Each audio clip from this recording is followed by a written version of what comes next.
I think there really needs to be strict regulations on AI. I think part of the issue is that AI is moving faster than the law is. So the law is not keeping up with all the different things that AI can actually manage to do. So there are no strict guidelines. Is AI plagiarism if it's taking, inspiration? At least from a company perspective, I think you should hire someone like me. Have someone in-house that can kind of keep a general eye on this and make sure that the team is using it responsibly. We can't control what other people do with AI, but we can control what we do with it. AI isn't perfect at all. It's not going to replace humans, mostly because it's not a human. It doesn't think like a human. It doesn't work like a human. It doesn't understand tone. It doesn't understand nuance. It doesn't actually have comprehension. It's all based on statistics and probability. I very recently did a translation and it had a play on words. There was no way to translate it literally. And I was like, well, who could maybe help me? My friend, ChatGPT. I don't consider it cheating because the output's only as good as the prompt that you give it. We tested so many tools. A lot of work went into it actually. But the reason we kind of went for ChatGPT in the end is because... Welcome to The Global Marketer,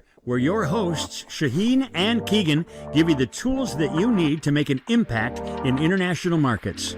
This podcast is brought to you by global content agency Vera Content. Welcome to The Global Marketer, the podcast that helps you achieve success in international markets by learning from marketers on the ground and the tactics that have and haven't worked for them. This podcast is brought to you by Vera Content, an agency specialized in creating web and social media content for brands across multiple international markets. I'm Kegan Gates, marketing specialist at Vera Content. And I'm Shaheen Samavati, CEO of Vera Content. On each episode of The Global Marketer, Kegan and I have a conversation with a guest around a global content marketing topic. Today, we have a fascinating discussion with our colleague, Naomi Bleakley, Editorial, AI, and Process Manager at Vera Content. We dive into how AI is transforming content development, especially in multilingual projects. Keep listening to learn about the practical applications of AI in content creation, the balance between human expertise and automation, and what marketers should consider when integrating AI into their processes. So that said, we're going to stop reading and jump right into the interview. Hi. Welcome to Madrid. Thank you. It's great to be here. So your role, Editorial, AI, and Process Manager, is new at Vera Content. Yes. It was recently created. So can you explain a little bit, what do you do? Good question. We basically created this role super recently. I think I started in October only officially. But it kind of came off the back of AI task force that we had in the company, which I'm sure Shaheen will get into more detail about. But I realized I was very interested in AI, in how it worked, and also in how it could work with content creation, because I'm also a linguist. So basically that kind of happened, and then we created the role. And now what I'm in charge of is kind of implementing AI into our processes, finding ways to implement AI, researching different tools across all teams, both like in content creation and also, more like administrative kind of processes. And also on the editorial side, I kind of have a general overview of the quality of the work that we're producing. I do like quality checks, make sure that everything is, up to Vera Content standards. And I also train linguists and make sure that everyone is, up to scratch and on board with and knowing how to use the tools. Exactly. Yeah. And Shaheen, I have a question for you then on that note. You were part of the creation of her role. Why then was this an important step for us to take? Yeah, well, so Naomi talked a little bit about the task force that we started, which was at the end of 2022. And I think that was a time when every company in the world, I think, was scrambling to figure out how to implement AI in their processes. And I think a lot of us still are. So, but obviously working in content creation, I think AI for content creation wasn't something that it was something that we had actually been looking into in the past, because even before ChatGPT came onto the scene in 2022, we had been looking at some of these tools like Copy AI and writer.com and things like that. But we never really took them too seriously because the quality of the output wasn't that great. But I think with ChatGPT, it was like, wow, it was like a leap in terms of like what kind of output you could get from it. And I think that's what got everyone's attention. And I was like, okay, we need to get on this train. We need to figure out like this is going to change things like in our industry. We need to figure out how not to get left behind, but at the same time, like stay true to our values, because and what we do as a company, creating quality content and working hand in hand with our clients to really represent their brand faithfully. That's so important to us. So it's like we decided to basically put this team of people together to look into how we can take advantage of tools like ChatGPT and do it responsibly and in a way that reflects like the kind of work we want to do. And basically, Naomi was the star of this task force. Thank you. We were a cross-departmental team where we basically spent 6 months meeting every 2 weeks, testing different tools on different aspects of the business. People from each department. Naomi was representing the projects team, which is the team at Vera that works on client projects. And yeah, she really went above and beyond in researching the tools and really learning how they work, learning the technology. And that's why we decided to create this role specially for her, because we saw it wasn't going to end there at the end of the 6 months of that project. We needed to have someone responsible for actually implementing with the project. So now she's working with all the project managers and identifying like, okay, where can we, on each of your projects and in your processes, where can we use AI to help you do your job better? Yeah. So then going back to this task force, that sounded super cool and really fun, actually. What tools did you test, and why did we decide as a team, the task force team, that is, and as Vera Content, why did you guys decide to focus on the tools that you did, which specifically, spoiler alert, is ChatGPT? Yeah. So basically, we tested so many tools. I think it was maybe over 20 tools or something. Yeah. We tested a lot of tools. A lot of work went into it, actually. We tested tools like Writer, like Jasper AI, Copy AI, tested lots of different tools. But the reason we kind of went for ChatGPT in the end is because it really does just kind of cover everything. You know, all the other tools, they're quite specific. So Writer is, as the name suggests, very good at writing content. Sure. But then to, for instance, create a social media content calendar, maybe it's not that great. Okay. So Copy AI is really good for short form content. But, you know, if we wanted to then write a blog post, maybe it's not the best fit. So in the end, after researching all of the different tools, we decided that ChatGPT actually probably had the broadest range of functions, which adapted to our team the best. And also it's, you know, it's important to say that ChatGPT price-wise as well was more affordable for our team because tools like, you know, Writer or Jasper, they come with a price tag as well. And for a small content agency like Vera Content, you know, sometimes we also have to make these kind of decisions where, you know, what's going to make most sense. Right. And we have some really good writers on the team, I must say. So, like, Writer may be good, but come on. We're good. So yeah. And I wanted to chime in on that when we first started researching the tools, we were kind of looking for alternatives to ChatGPT because we wanted to have collaboration tools that like different members of the team could work with, but then ChatGPT introduced the custom GPT feature, I should say. And that made us look at it a lot more seriously because it was a way for us to create specific kind of, well, I think Naomi can explain this a lot better. And as well, the challenges that come with that, right? There's a lot of challenges with it. And I mean, what is AI? Is it going to replace me? No. Okay. Whew, thank goodness. Your job is safe, Kegan. Oh, great. For now. Shoot. No, AI, at least at Vera Content, the way we want to see AI is as a tool, as a friend, as a helping hand, something that can actually not only make our jobs easier, but also make our work better. Because the reason AI is so controversial is because a lot of people think that, oh, AI is going to take my job. AI is just going to do what I do, and then why am I even here?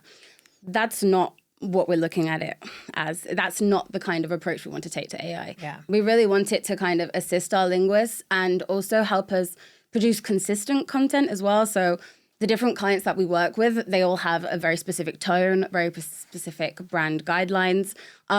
Using ChatGPT and especially custom GPTs, where basically it's just to tell you kind of what a custom GPT is. Yeah. Basically, it's like ChatGPT. So if you know how it kind of is, more or less, it's basically a chatbot which generates content for you.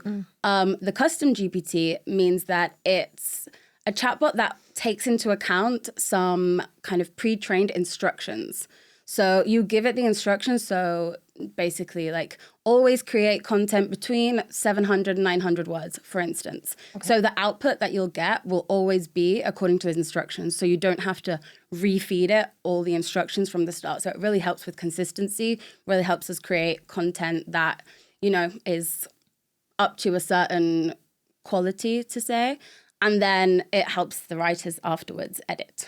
So earlier you told me AI is not going to take my job, right? But then you just told me how amazing it is. So what are the limitations and how are we defeating those? So AI isn't perfect at all. It's a great tool to have, but it's not going to replace humans.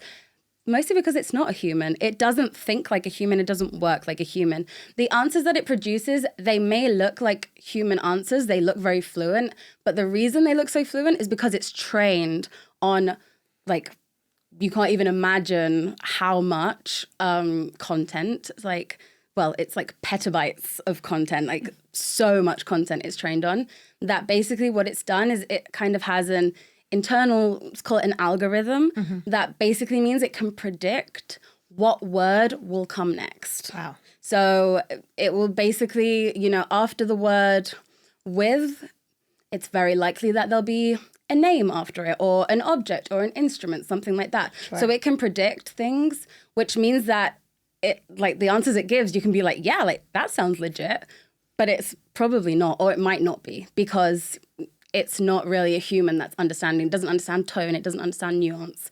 It doesn't, you know, it doesn't actually have comprehension. It's all based on statistics and probability. Okay. And the statistics and probability clearly don't have feelings. So Exactly. if I'm smiling in a happy way or in a sarcastic way, it wouldn't be able to pick up on that yet. Exactly. Not yet. At least, yeah. Exactly. Especially not ChatGPT, because it's not looking at you yet. Well, thank God. Yeah. As I'm in my home office. Nobody wants to look at that. No. Okay. But Shaheen, so then at an agency like ours, at Vera Content, what are some of the use cases that we can use and that we can implement? Yeah, well, I think we were talking about a little bit, obviously being a content creation agency, like using ChatGPT at different aspects of the content creation process is something that we've been looking into, but we were looking at how to do it basically, as Naomi was saying, how we can use it as a tool, not as obviously a replacement for human writers, how to make it an assistant for them. But I think Naomi can probably speak better to, like, specifically which places in the content creation process that we've actually used it. Yeah. So I actually want to talk about something really interesting that we did, and it was actually part of the AI task force, one of the initiatives that we had.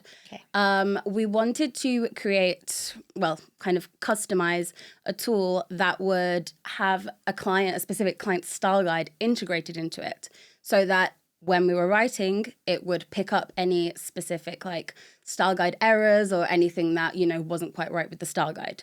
We tested a lot of tools for that as well, actually. In the end, we went with Grammarly. Grammarly only works in English, which was one of the main limitations that we had. But for this specific client, it was very useful, and we've actually had really good feedback on it because basically you give it a set of rules. So for instance, you know, you can't say this word, like this word is banned for this client, for instance. Sure. So every time you write that word, it will actually highlight it in red. So, like, no, can't use this word for this client. So this is like one of the capabilities it had, which was really useful because we do have some clients that have, you know, very specific style rules and things that can't be said or things that should be worded in a certain way, or like the names of institutions, things like that, or, you know, that you can't use acronyms instead of full names and things like that. So it's been very, very useful for that. But then Grammarly also has more like AI capabilities integrated into it. So it has, for instance, like a rephrase option. Yeah. So when you're writing, you know, sometimes you write a sentence and you're like, something's not right. I know this could be better. Yeah. I don't know why. I don't know why I don't like it, but I know it could be better. You can actually, you don't have to tell it to just, rewrite it for me and that's it. No, you can actually tell it, give me a few options for this. Sure. And you can even like cherry pick, like, I like the beginning of this sentence, the middle of this sentence, and the end of this sentence. And then you create your own sentence that actually, you know, it gives you more ideas. Sometimes we get into like writer's blocks and of course things like that. And it can really, really help you, you know, kind of pick up these things. And then another cool thing that Grammarly does is it's not just like a spell check. Yeah. It's also a grammar checker.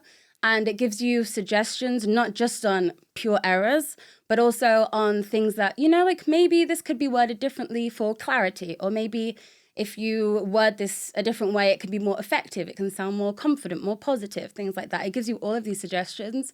They're all actually color-coded as well, which is useful. Yeah, absolutely. And you don't have to use the suggestions either. Well, and sometimes you can't, because I a little secret, not only am I a marketing specialist, I'm also on the projects team. So I've been using this, and I was part of the testing of it as, the team started to decide whether or not we were going to use it. And sometimes they would pull up some random things that had nothing to do with what I was saying or what we wanted to say. And so it made me feel secure that there are still limitations with AI. Yeah. But it's a very helpful tool, because sometimes when you're editing something, you may miss it too. And it picks up on little nuances that might.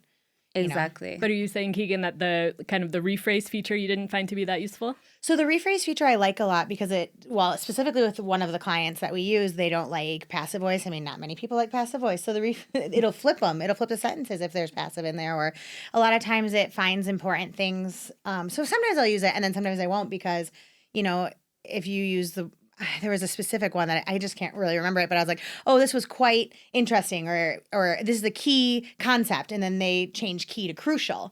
And for me, key concept and crucial concept are very different. Yeah. So why are you trying to change that? So, you have to be really careful, and you really have to use it. But I think that's one really cool thing about our company, is that our processes make it so that there's a first person who writes the actual content, and then the next person makes sure that it's up to quality. And so then now we have this third wall that, and I just really think it speaks to the quality of our content. Yeah, which is exactly. cool.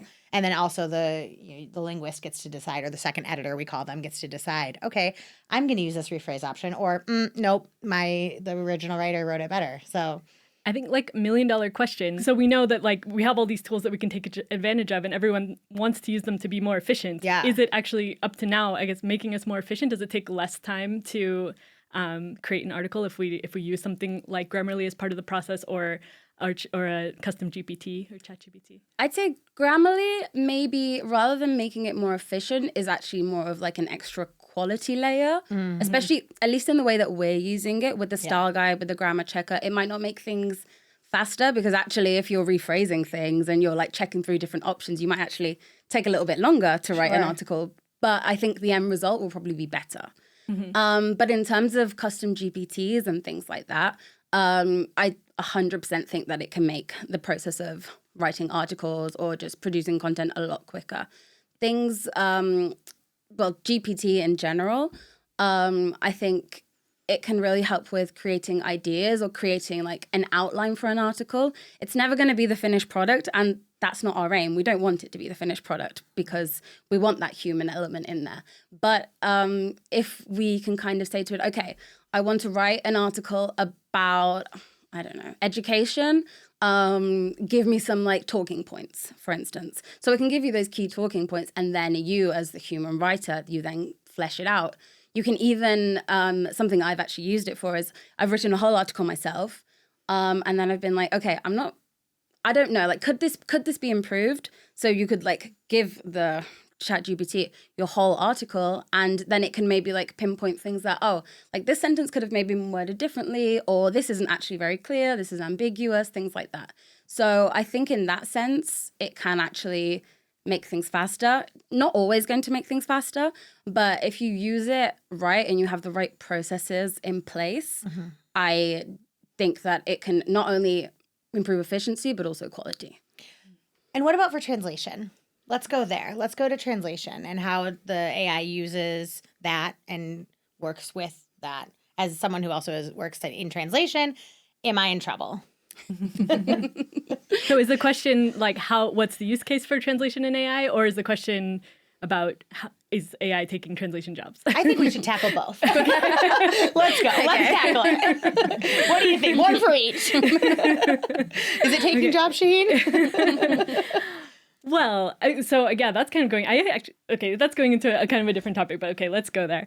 No, I think I think it's changing jobs, absolutely. And I think that was something we're kind of speaking to earlier. It's like, I think everyone is racing to adopt AI. At the same time, everyone's a little bit afraid of what it's going to bring. And obviously, we work with a lot of linguists, both writers and translators, and a lot of them have been resistant to adopting these tools. But I think increasingly, as time goes on and we see how mainstream it's becoming, everyone on our team is realizing, okay, we need to embrace or get left behind, essentially. 100%. And I do think we saw the same thing with machine translation a decade or so ago at this point, and that really changed. It completely transformed the translation industry, and the nature of a translator's job today has completely changed. I think for translators, they were already disrupted, essentially. So I think maybe this next stage of generative AI isn't impacting them as much as it is writers. Like writers, of course, they thought, oh, like that's not now creative people. We machines can't do our job, and we're starting to see machines are becoming able to do some pieces of creative work. We're seeing obviously writing being disrupted. We're seeing graphic design and video editing and all this stuff that AI can do now. So I better pass it to Naomi if you have any thoughts on it too.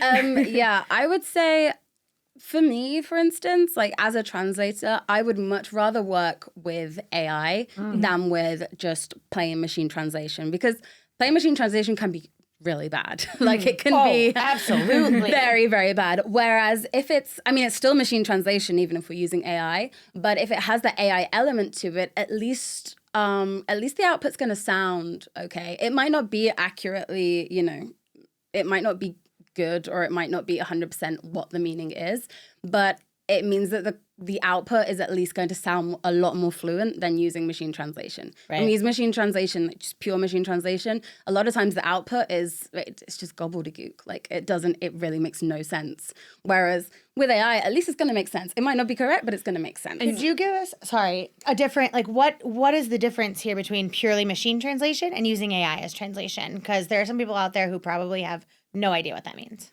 That's a whole different topic. Yeah. So can you maybe just drop a name? What's a machine translation? Like Google Translate? Google Translate uses machine translation. Okay. And then an AI translator would be something like ChatGPT. ChatGPT can do translations. I think a lot of companies that were classic machine translation are now integrating AI into their tools. So DeepL, for instance, now has DeepL AI. So they're kind of combining both things. So combining the, machine translation network, or however you want to use it, and AI capabilities as well to then make the output more fluent.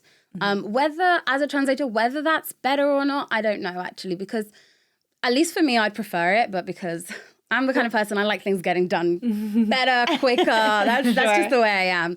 But it is true, though, that in terms of creativity, it probably does, for a translator, feel like, your creative agency is kind of limited. From you, yeah. But as we said, going back to the idea generation side of AI, it gives you a suggestion. You don't necessarily have to use it. And so if it gives you a better suggestion, great. Yeah. The thing is, as you were saying, it's not always accurate. So maybe straight machine translation in some cases might be a more straight translation that's more likely to be at least somewhat accurate than AI, which might give you something crazy. Yeah. Although you did an interesting test I wanted to mention, testing testing AI output for slang translations. Yes. Yeah. Oh, interesting. Yeah. And what did you find there? So I wrote my own kind of just quick text, and it was very slang, very Gen Z words, things like that, trying to make it as complicated as possible. And I tested Google Translate, DeepL, and ChatGPT. I think I just did those three. And I kind of did an analysis of basically which output was the best, and ChatGPT's output was definitely the best, by a long shot. It picked up on the Gen Z. Exactly. It picked up on the slang because it's been trained on that kind of slang, whereas machine translation probably hasn't. Yeah. Have you seen the talk show host? I don't know. I could be showing my American here, but I think it might be Jimmy Kimmel, where he puts things through to machine translation and then 3 or 4 times and then reads it back. And it's just nobody. No. Or the song lyrics. There's also that where people will put song lyrics into machine translation a few times and then then bring it back into English and try to sing along with the song. It's so funny, the things that come out of Yes, it. definitely. But when was that, right? Because now maybe Now maybe it's Might- different. now might be Yeah, different. I don't know. We should test it. Yeah. They make songs with AI now as well, so you never know. Even songs. I actually want to say though, there was something really interesting that you said, Shaheen, that was that if it gives you a better suggestion, then you can take it. I actually think that's where a lot of the problem lies. That people, at least as a translator, you might not want to necessarily admit that it's a better suggestion Than what you thought. than what you thought of, you know? Like, I think it's sometimes really hard to be, I mean, it's writing, so you can never be fully objective. It's always a subjectivity kind of element in there. But, you know, sometimes there might be something that it does word better, but kind of, I don't want to say people are too proud, but kind of as a sense of like, oh no, but I definitely can come up with something better than that. You know, I'm a human. I've trained for this. I've studied this. So I think that could be part of the resistance as well, that it's kind of like sometimes the things that AI produces are actually decent. Yeah. But do you actually want to admit that they're decent? And how much do you actually want to involve yourself in, you know, the output that it gives? And how much do you actually want to edit? It's kind of a... And sometimes as well, I think it can make people a bit lazy because it's like it gives you a good enough suggestion. You're like, okay, I'll just go with that. But actually, maybe you could have thought of something better. Yeah, there's both sides to it, really. Yeah. Well, and that's, I guess maybe that also is to say the difference between translation and transcreation, right? And so if you're just doing strictly like, okay, they want this as tight as possible to the original, then that's one thing. But if we're going with transcreation and we want to make it sound as, you know, unique as possible and as if some really awesome native writer wrote it, then like that's a line that, you know. Actually, I do think ChatGPT can be very useful for transcreation, funnily enough, because transcreation, especially when used in marketing. So a lot of times there's slogans, there's play on words, things like that. Right. I very recently, I'm not going to name any names or anything, but I very recently did a translation where it was basically like a title of something and it had a play on words. And I was trying to come up with, you know, alternatives, and I was trying to think like, oh, how can I like have this same play on words, but in another language, because it didn't work I was doing Spanish into English, it didn't work in English. Like there was no way to translate it literally. And I was like, well, you know, who could maybe help me? My friend, ChatGPT. And I don't consider it cheating because I had to put in the prompt. I had to say, you know, like, okay, this is the source. I want it to be this kind of play on words. It needs to be related to the same topic, but it doesn't have to be exactly the same. You know, you do need to give it very good prompts because the output's only as good as the prompt that you give it. Oh, love that. Actually, Love that. going back to that topic, I was wondering, because we started to talk about custom GPTs, but I was wondering if you could talk a little bit more about what goes into setting up a custom GPT, and when you have multiple people working with it, I mean, like, what do you need to keep in mind when you're creating kind of a custom GPT for a team to use? Yeah, so it's actually pretty easy to create a custom GPT, at least on OpenAI's side. The way the interface kind of works is you basically have a conversation with it. There are two sides to it. So one side is you can basically almost, it's not programming, but it's more, you know, like you put in bullet points and you say, right, this is this, this is this. But then it has another interface where basically it asks you a question. It's like, how can I help you today? What would you like this GPT to be? And then you say, oh, I'd like it to be this. And then it says, okay, great, let's name it this. And it gives you like suggestions, even gives you like an image, like, what do you like this logo for your GPT? And it like creates it for you, everything. So it's actually quite easy to do. And I feel like it's something that a lot of agencies could implement themselves. I don't think you don't require like a programmer or anything like that to create a custom GPT. So it's very easy to use. All you have to do is just implement the instructions and test. And then if the test that it gives you isn't what you want, try again, word it differently, keep going. You have to, there's a lot of trial and error in it, a lot of experimentation, and a lot of time goes into it, but it's not necessarily difficult. So you do have to keep trying, and it will definitely not get it right on the first try, like 100% won't. But then you have to tell it what it did wrong, give it examples, give it feedback, say, this part, you could have actually worded it like this. Please implement this going forward, things like that. So And it takes feedback well. It does. It's very, Contrary to some humans. Yeah, it doesn't get defensive at all. I mean, that's a plus. It says, oh, I'm sorry. It apologizes and everything. And then it fixes it and comes up with a better solution. Exactly. So it really listens. Yes. And sometimes the better solution still isn't what you want. So you just have to keep trying and trying and trying. And even once you've kind of finished the creation of like what you want, you'll still have to, go in and even so imagine your custom GPT's created, you're making, you're trying to get it to help you come up with like an outline of an article. And it might still, even if you've given it like the instructions, it might still not follow them. So so then you'd have to like go back and prompt it again and say, remember the instructions, you didn't do this. And then it will say, oh, yes, I'm sorry. Because so basically, if you have like a full list of instructions, it will start creating content like straight away. And it just starts reading the instructions.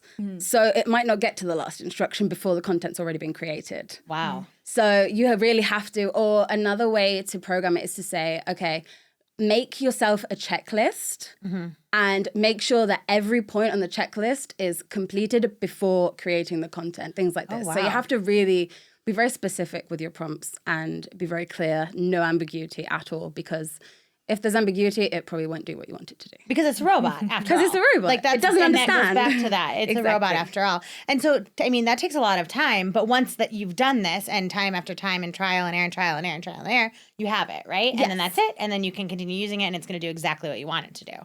Well, I wouldn't say exactly what you wanted to do. That's being generous. The thing with the answers that ChatGPT or these kind of things give you is that they're randomized. So you almost never will get the same, like two same answers to one same prompt. Oh, interesting. So because it works on statistics and probability. So it's always using this database of statistics. So you might say to it, I don't know, write me a song. It will write you a song. You say it again, it won't write you the same song twice, which is good like in terms of creativity because it gives you various options. But in terms of consistency, it can be an issue. So you really do have to keep an eye on what it's giving you, like the output, and make sure that it's always following your instructions. You have to, it's like a naughty child that you have to like, repeat to like, no, I told you, don't do that. Right. And then, yeah. But that's why our jobs are safe then. Exactly. That's why you always need a human interacting with it. Yeah. Yeah. One of the use cases that we didn't talk too much about is content repurposing. And I think like that's, you were kind of talking about how the kind of result that you get from ChatGPT is only as good as what you put in. But with repurposing, obviously you're providing the content and you're asking it for a different version of that. What kind of like possibilities have we seen for that, like in content creation and what we do? So for repurposing, it's very useful because you really can, take a completely different format and put it into like another one. So for example, imagine you have like a script for a podcast. You could give it this script and say, okay, make me a LinkedIn post based on this script. And then it will give you like a LinkedIn post that you can then attach to the podcast, for instance. Or you could, another thing, it's not exactly repurposing content to publish, but something that's really useful is sometimes we receive reference documents that are like 300 pages long. And you can give it this and say, okay, read this and give me the key points because maybe you don't need to read the whole thing. And it's really useful for that because it basically summarizes, a whole document, which that would have taken you hours, if not days to read. And it gives you the key points that you need to know. So you can't be 100% like, if it's something very important and something that that you really need to get right, don't do it. But if it is just to get a general gist of something, just to get the idea, then it can save you so much time. So if you ask it to do a LinkedIn post and an Instagram post and a tweet, will it know all three and be able to take the tone of all three differently? Will you get three different, You will. really on point kind of things, or whether it's on point or not, that's up for debate. But it will give you three different outputs. okay. And but it will only do it on its understanding of what a LinkedIn post should be or what a TikTok post should be or Which something may like not be that. your brand Which might not be your understanding. brand. Exactly. So the best way to do it is to give it very clear prompts. Yeah. So to say, I want you to make me a LinkedIn post and it needs to sound professional but approachable, and a TikTok post which needs to include Gen Z slang, and a Instagram post which needs to be aesthetically pleasing or something like that. Sure. And then that way, then you not guarantee, but there's more probability that you'll get the result that you want rather than just giving it general instructions like make me this post. So really, it's not stripping our creativity in a lot of ways, because you have to be creative in how you're writing the prompts. Exactly. And that's kind of a new version of creativity and a new version of fun. If we're going to look at silver linings here, of like AI being that. That's just me, I think. Yeah, No? absolutely. Yeah, I I agree. think so too. I think actually it can sometimes even make us be more creative because Yeah. especially as writers, not everything we do is creative. A lot of it is also like very like formulaic and things that, especially like when we get a brief that's like, okay, this brief always needs to include or something like a meta description or, things like that. But let's be honest, writing a meta description isn't the height of creativity. So getting AI to do these more, I don't want to say boring, but these more like mundane, repetitive tasks actually then leaves writers the time to, invest more time in the more creative aspects and in the more, the more fun parts of the job as well, because AI is doing the legwork. Okay, so now a very important question is, what then is your advice for marketers who want to get the most out of these generative AI tools, especially when we're working with teams? To both of you, Yes. because I know you guys both have really good insights on this. Absolutely. I would say something really important is training. You need to have all of your team trained, and you really need to document your processes, which is something that's kind of part of my job role now at Vera, is to document processes and make sure that, we have everything very clearly written down and accessible for all our team members. It's very important to set clear guidelines, especially when using AI, because there are like ethical considerations and there are sometimes, issues that you could run into when using AI. So it needs to be very clear how we want to use AI, like we said, as a tool and not as a replacement. And the team needs to be using it responsibly. And we can only ensure that through training, I think. Yeah, well, I completely agree on training. I think like a challenge that pretty much any marketing team is likely to face is just like how to, like, there's no problem with getting people to use AI. Like, everyone's using it behind the scenes, but it's like, how do you make sure that everyone's using it the way you want them to? And that's really like Naomi's entire role, is like setting those standards, setting those policies, making sure everyone has kind of been told the expectations, like, this is how we want to use AI. We want to use it like this. We want to use it for idea generation. And this is like the best practices. This is the best, like, how you can get the most out of these tools, and to get the results that we all want as a team. Yeah, definitely. Also, the custom GPTs kind of come into this too, because if you just tell them, okay, use ChatGPT, then it's so broad. Whereas if your company is in control of the instructions that the GPT has, and the kind of content it's allowed to produce, then you get to control it a lot more, and you get to make sure that the kind of content that you're producing is in line with what you want and with your brand guidelines, and Well, and it's constantly updating, right? I mean, it's moving really quickly. It's learning so fast, and it's constantly updating. So then we also have to stay constantly updated as well, right? We have to keep pace with its movements. Yeah. And so that comes down to training and best practices as well. Yeah, absolutely. So speaking of constant updates, where's the future? Where are we going? What's the future of generative AI? What's the future of how it's going to impact our market? What's the future of how it's going to change our industry? Where are we going? I mean, personally, I'm optimistic. I mean, I think we've touched on it a lot already in this conversation, but like, I definitely see AI as opening up opportunities for more creativity. Yeah. Like, I think it's a tool that frees writers up from doing some of the tedious tasks, lets us focus on like the actual fun creative parts. And for me personally, I like figuring out new things. And I'm excited about like the opportunities it can bring. Are there some scary aspects to AI? Yes. Yes. And we really don't know how it's going to, like we've seen how quickly things have developed up to now, and we have no idea like what the future is going to bring. I mean, it's advancing so quickly. We say, oh, there's some things that AI can't do, but maybe in a couple years it will. So it's a question mark. Yeah, definitely. Yeah. I think as well that it's like, you know, kind of what we were saying, that, yeah, maybe it will end up, you know, understanding feelings and understanding, you know, being more close to what a human thinks like. Yeah. But whether, well, firstly, will people allow that to happen? I hope not, to be honest. I hope that there will be a moment where, you know, the people who are involved in, you know, advancing this technology actually say, okay, like this is where we stop. Whether that will happen or not, I'm not sure. But I do think that, you know, in order to kind of preserve, you know, human creativity, not just in written form content, but also we've been seeing AI being used in art, in, like I said before, creating songs.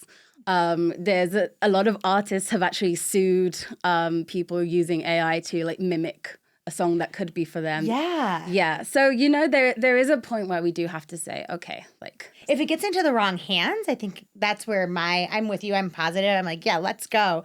This is going to make my job easier. And it's ultimately going to make me better at my job because I'm going to have to like look deeper into certain things and then other things. And it might unlock a side of creativity that, you know, I didn't know I had or whatever. And then also I went with you in the fear side where I'm like, if it gets into the wrong hands, what's going to happen? Yeah. So I think there really needs to be strict regulations on AI. Yes. And I think part of the issue is that AI is moving faster than the law is on these kind of things.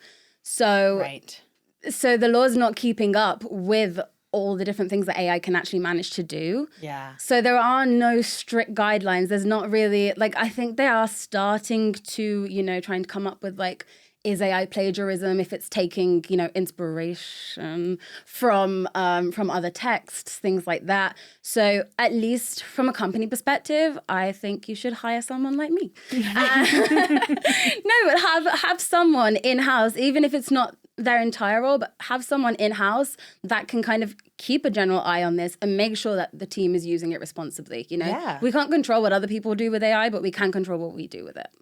So good. That was just such a zinger. And that's so true. And like, I think that's a testament to how we as a company are moving forward and how we're shifting with the times and I mean, creating this role for Naomi because we saw something in her that I wasn't part of it. You, Shaheen. I didn't create any roles. I'm just part of the company. But Shaheen, you saw something in Naomi like, okay, she's really invested in this and really interested. And I think this can be used for our benefit. And I think that that's such a good point. And good job. I mean, we're really lucky to have someone on the team like Naomi who could fall into this role. So and I'm really excited to see how it develops. Like we said, it's only been a month and she's already done so much. So and I've just learned so much sitting here talking to you about this, honestly, about the way that it works. And I think it's super cool. And I use it a lot, you know, because I do write for the company. So I think it's just, I don't know, I'm pretty proud of the stuff that we're producing too and how we're using the tools. I think it's really cool.